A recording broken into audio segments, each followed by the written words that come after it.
샬롬, 기도원 김 목사의 동행입니다. 요즘 한국도 휴가철이 되어져 가죠. 이 밀라노는 휴가철이 되면은 거리가 대부분의 상점이 문을 닫아서 완전히 거리가 텅텅 빕니다. 시내에 나가면은 관광객들이 가득 차는데 시내가 아닌 곳은 대부분의 상점이 약 보름에서 한 달간 텅텅 비고 거리가 한산해집니다. 여러분들 휴가 가실 것인데 안전하고 즐거운 휴가 되시기를 예수님의 이름으로 축원합니다. 오늘 마태복음 4장의 20절을 함께 나눠보기를 원합니다.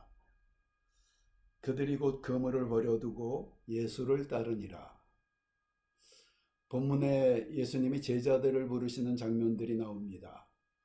베드로와 형제 안드레를 부르셨고 야고보와 또 그 형제 요한을 부르십니다. 그런데 특징이 있어요. 그들이 예수님의 부름을 받았을 때 즉시로 그물을 버려두고 그리고 부모 형제도 버리고 예수를 따랐다는 것입니다.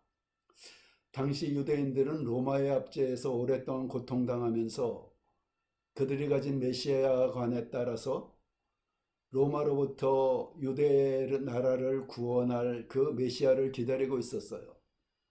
그런데 400년 동안 나타나지 않았던 선지자 세례 요한이 나타나서 그 예수님이 하나님의 아들이심을 증거합니다. 예수의 소문을 들은 그 갈릴리 근방의 제자들, 오늘 예수를 따랐었던 제자들이 예수의 소문을 듣고 그가 과연 메시아인가 하는 기대를 갖고 있었어요.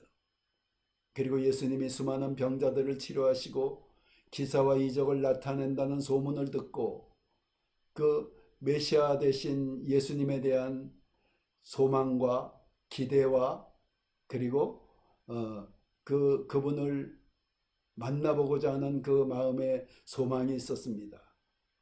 그런데 예수님이 나타나셔서 나를 따르라. 내가 너희를 사람을 낚는 어부가 되게 하리라 말씀하시니 즉시로 모든 것을 버려두고 예수를 따른 것입니다. 오늘날도 모든 것을 버려두고 예수를 따르는 사람들이 있습니다. 대부분 주의종으로 부름받은 사람들, 생업과 그리고 이 인생에서 삶의 현장 속에서 일하던 모든 것 버려두고 예수님을 따르지요. 그러나 그렇지 않고 우리가 생업의 현장 속에 있으면서 예수님을 따르는 그 많은 성도들도 또 있습니다. 그리고 그 성도들에게도 사명이 있습니다. 우리 성도들 한 사람 한 사람은 성경에 그 그리스도의 지체라고 하셔요. 교회의 머리는 예수 그리스도이시고 그 몸은 성도들입니다. 그리고 우리 한 사람 한 사람은 그 교회의 각 지체들입니다. 그러므로 우리는 그 지체된 사명을 감당해야 될 그 책임이 있는 사람들이에요. 만일에 어느 교회에서 한 지체가 그 교회에 소속되어 있는데 그저 가서 예배만 드린다면은 그것은 건강한 교회도 아니고 그 성도는 지체의 사명을 감당치 않고 있는 것입니다. 아무리 작은 일이라도 교회의 지체라면은 우리가 그리스도의 몸의 지체라면은 교회에서 어떤 사명을 감당해야 돼요. 봉사를 해야 돼요.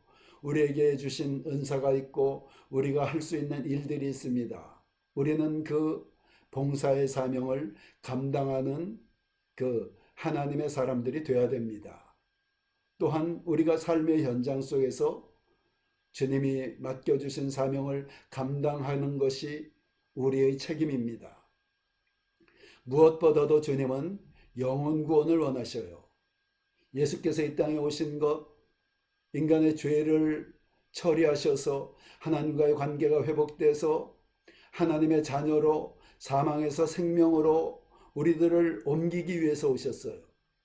지금도 그 길을 열어놓으신 채 하늘나라로 올라가셨으되 이제 우리 믿는 자들이 주님이 열어놓으신 길로 주변 사람들을 이끌어갈 책임이 있는 것입니다. 그러므로 여러분 주변 사람들, 생업에서 만난 사람들, 가족들, 아직 주님을 알지 못하는 자들을 위해서 여러분들이 영혼 구원을 위해 힘쓰시기 바랍니다. 먼저 그들을 위해서 기도해야 돼요.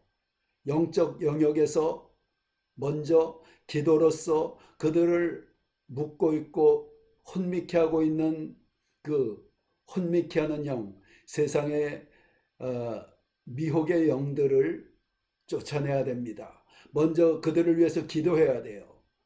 그리고 생활 속에서 그들에게 양보하고 희생하고 사랑을 베풀어서 그들의 마음을 열게 해야 됩니다. 그리고 주님 앞에 복음을 전할 기회를 달라고 기도하셔요. 주님이 기회를 주십니다. 그때 담대하게 복음을 전하는 여러분들 되시기를 바랍니다.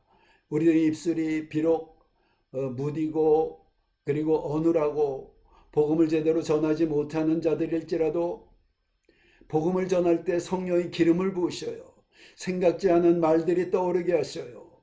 그리고 우리의 어눌한 말이 우리가 기도했었던 대상들 그리고 사랑을 베풀었었던 대상들의 마음에 성령의 감동이 되게 합니다.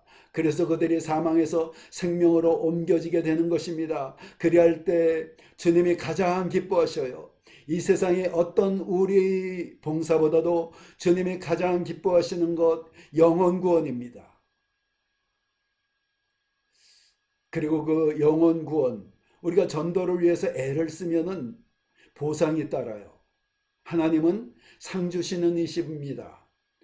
제가 이 밀라노에서 한국에서 어떤 청년이 밀라노에 꿈을 갖고 왔어요. 우리 교회에 와서 주님을 만나게 되었습니다. 그리고 이렇게 기도를 했다고 고백을 해요. 주님, 제가 아무것도 가진 것 없고 오직 그 꿈 하나 갖고 이 땅에 왔습니다. 저 굶지만 않게 해주세요. 아주 열악하고 어려운 환경 속에서 이곳에서 그 자신의 꿈을 펼쳐가기 시작했습니다. 그런데 그 청년이 잠시 한국에 다녀갈 일이 있었어요. 한국에 가서 약 한 달 정도 지난 후에 전화가 왔습니다. 목사님, 제가 한국에 왔는데요. 이태리와 연결되어지는 일을 하러 왔는데 제가 뭐 하고 있는지 모르겠어요. 제가 친구들 만나서 제가 만난 주님에 대해서 계속 전도만 하고 있어요. 그리고 전도의 열매들이 맺어지고 있어요. 주변에 여러 친구들이 주님을 만나게 됐어요. 이런 고백을 했습니다. 그리고 놀랍게도 또 한두 달 지난 이후에 생각지 않은 길이 열려지게 됐어요. 생각지 않은 정말 그 청년이 할 수 없는 그 청년이 자신의 힘과 노력으로는 감당할 수 없었던 놀라운 길이 열려졌습니다. 지금 그 길에서 그 청년이 열심히 자기가 열게 된 어떤 패션 관련되어진 사업이 성장하고 발전하는 중입니다. 누가 하셨습니까? 그 딸이 무엇보다도 그 주님을 만난 기쁨을 친구들에게 전할 때 주님께서 그 딸을 축복하셔서 본인이 도저히 열 수 없는 복된 길을 열어주신 것입니다.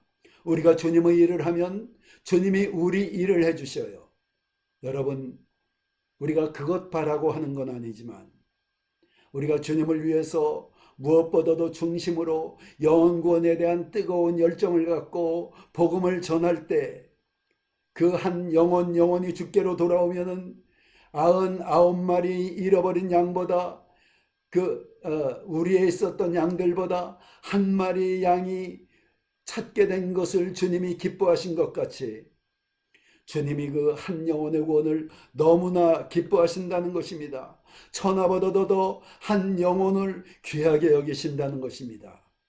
그리고 우리에게는 주님이 주시는 놀라운 그 복된 보상이 있다는 사실을 여러분 기억하시고, 오늘도 우리가 그 교회에서의 봉사의 사명과 삶의 현장 속에서 영혼 구원을 위해서 애쓰고 힘쓰고 헌신하는 하나님의 자녀들 되시기를 예수 그리스도 이름으로 축원합니다.